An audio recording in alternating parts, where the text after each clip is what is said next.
Welcome to this YouTube channel. In this video we are going to talk about overstuffed federal employees.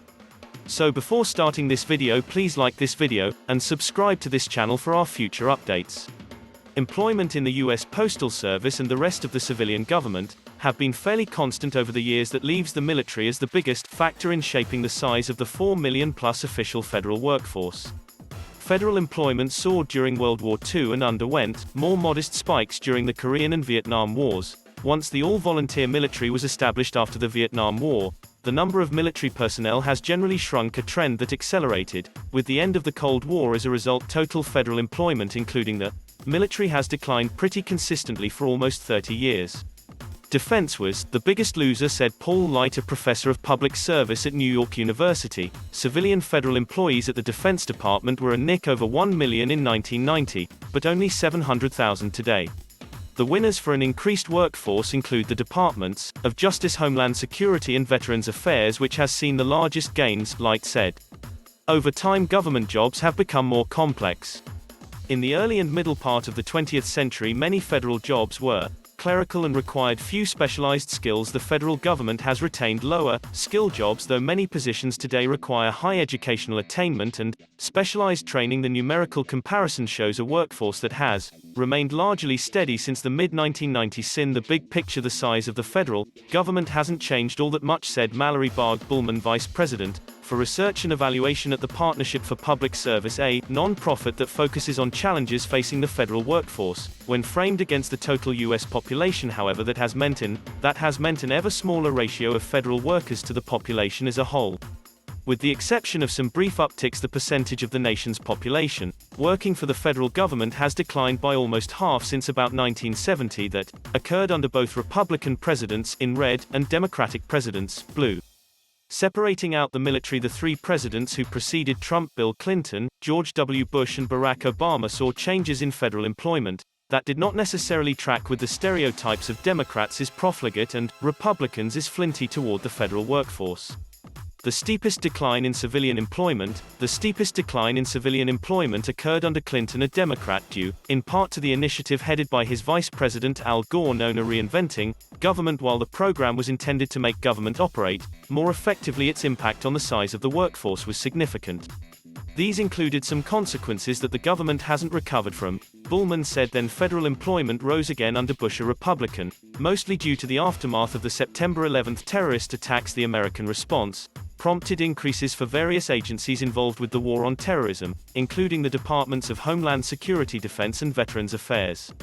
Under Obama, the workforce initially grew because of the stimulus bill intended to ease the Great Recession. Civilian federal employment peaked in 2011, then fell for 3 years due to the unwinding of the stimulus and the Iraq War, as well as the imposition of budgetary restrictions imposed after a bipartisan failure to agree to a spending plan. In 2017, Trump took a significant step toward fulfilling his campaign promise to impose a targeted hiring freeze. He imposed a freeze shortly after taking office, but the administration said in April it would be replacing that initial freeze with smarter plan, a more strategic plan, a more surgical plan. As of yet, we have not seen a plan. There is no indication that a broad-based hiring freeze is imminent, the White House told PolitiFact, though some agencies may be continuing to operate under an informal hiring freeze. Data from the Federal Office of Personnel Management shows that under Trump, some agencies have increased their numbers while others have cut back. Specifically, the Departments of Justice, Labor, Energy, Education, Housing and Urban Development, State, Transportation and Treasury have seen declines in employment over the past 4 quarters, though the decreases have generally been modest. Other departments including Agriculture, Commerce, Interior and Veterans Affairs, saw modest increases. Overall, the federal workforce hasn't grown or shrunk much at all since Trump has been in office, according to Office of Personnel Management figures. Experts on government management aren't too enamored of Trump's approach to shrinking the government through attrition that is declining to fill positions when they come open due to retirement or resignation. This method of cutting personnel is less disruptive for employees, but it can have a downside for the federal mission. When you shrink through attrition, there's no strategy to it. You're not losing people where you want to be, said Bullman of the Partnership for Public Service. You're also depriving the agency of a future leadership pipeline, and if you don't have a sense of an agency's key goals, it's hard to know what is the right number of people. Another reality experts say is that attrition in the federal government can lead to increased outsourcing. Outsourcing is already a significant factor in federal employment. The official counts include only official federal employees. Volcker Alliance, a group founded by former Federal Reserve Board Chairman Paul Volcker, that is charged with rebuilding public trust in government, compiled data on the role of contract and grant-based workers. The number of contract and grant workers actually exceeds the number of official federal employees by a significant amount unless you change what the federal government is asked to do. The work gets outsourced and that can be expensive, Bullman said. Another problem facing the federal workforce, experts say, is demographic, the inexorable aging of the baby boom. Almost one-third of federal workers are in their 50s and an additional 13% are 60 or over. It's a quiet crisis that is about to become deafening. Light said, we knew about it in the 1980s but haven't done much about it. Just 6% of the federal workforce is under 30, a sign that working for Uncle Sam is not attractive to millennials. This reality is alarming when thinking about some of the skill sets and the excitement that comes with younger workers, Bullman said. Another problem, she said, not being able to communicate effectively with younger Americans. Another reality about government worth noting, the federal workforce is actually quite a bit smaller than the workforces in state and local government. The size of the federal workforce, excluding contract and grant workers, has remained fairly steady since the end of World War II. However, the state and local government has grown dramatically. The reason is that much of the nitty-gritty of government, including schools, is handled by local governments, either cities or counties. So as the population has grown and to a certain extent as the number of jurisdictions has grown, the number of local workers has climbed. This trend is evident when you look at Florida as well.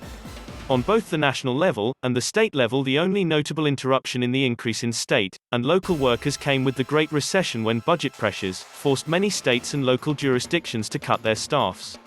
But after a dip, rising tax revenues during the recovery have prompted hiring again. Today, the number of state and local employees is once again approaching its pre-recession level. The federal workforce in 2016 was almost 64% white, almost 19% black, almost 9% Latino and almost 6% Asian. Men account for 57.5% of the federal workforce, while women account for 42.5%. For the nation's workforce as a whole, men account for 53.2% of positions, and women account for 46.8%. After law school, Biden accepted a position at bank holding company MBNA America, a major contributor to his father's political campaigns. By 1998, Biden had risen to the rank of executive vice president and left to serve at the United States Department of Commerce until 2001, focusing on e-commerce policy.